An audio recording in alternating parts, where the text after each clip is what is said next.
অন্তর্বর্তী সরকারের কোনো উপদেষ্টা সেফ এক্সিট বা নিরাপদে সরে যাওয়ার উপায় খুঁজছেন অভিযোগ করে বক্তব্য দিয়েছেন জাতীয় নাগরিক পার্টি বা এনসিপির দুইজন নেতা। হঠাৎ করে কেন তারা এই প্রসঙ্গ তুললেন সেই প্রশ্ন সামনে এসেছে।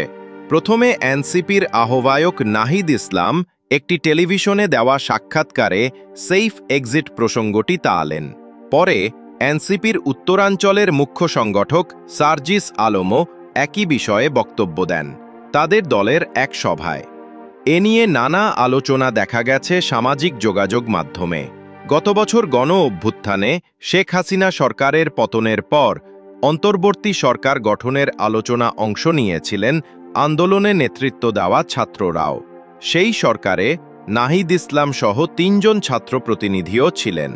এনসিপি সদস্য সচিব আক্তার হোসেন বিবিসি বাংলাকে বলেছেন, উপদেষ্টাদের সেফ এক্সিট নিয়ে তার দলের নেতাদের বক্তব্য, এটা এনসিপিরই সামগ্রিক বক্তব্য।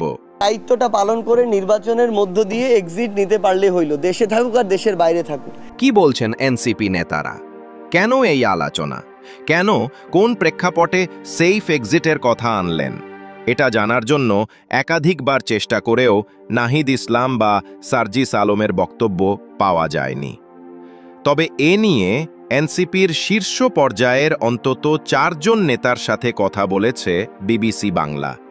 নাম প্রকাশ না করার শর্তে এনসিপির একজন নেতা জানান, ঢাকা দক্ষিণ সিটির মেয়র পদ নিয়ে এবছর মে মাসের দিকে বিএনপি নেতাকর্মীদের আন্দোলনের পর থেকেই মূলত অন্তর্বর্তী সরকার ও বিএনপির মধ্যে টানাপোড়েন তৈরি হয়।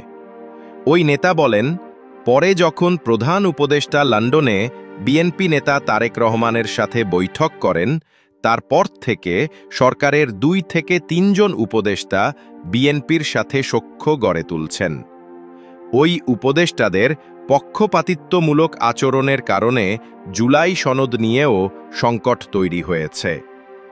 এনসিপি নেতাদের অভিযোগ, উপদেষ্টাদের আরেকটি অংশ জামায়াতের সাথেও সখ্য বজায় রেখে তাদের নিরপেক্ষতা হারিয়েছেন।